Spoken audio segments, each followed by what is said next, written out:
हर घर में बुझाइए, वोट लगाइए, हर कहानी बचाइए, ভোট দিলাম নির্বাচন ক্ষেত্রে আইনটি যাবে ভোট দিয়া অসম বিপুল ভোটে জয়যুক্ত করুন।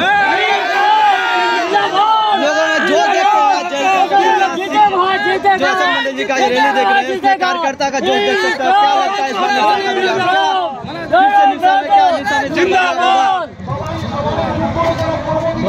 क्या लगता है निरसा का रुझान चाचा? हाँ निरसा बदलाव होगा, बदलाव होगा। बांग्ला से बोलो हिंदी में चले কি লাগছে না আপনার এবার নিরসা বিধানসভাতে? এবারে হ্যাঁ বদল বদল হবে, হ্যাঁ নিশ্চয় গ্যারান্টি 190%। বিকাশ হবে নিরসা দেবে নিশ্চয় 190%। আর বিপক্ষ সরকার কি বিকাশ করেছে নিরসাতে? কিচ্ছু নাই, নিজের পকেটে ভরিছে, নিজের ছেলে বলে মেয়ে ছেলে দেখেছে, কিছু করেন নাই। আমি কথা বলছি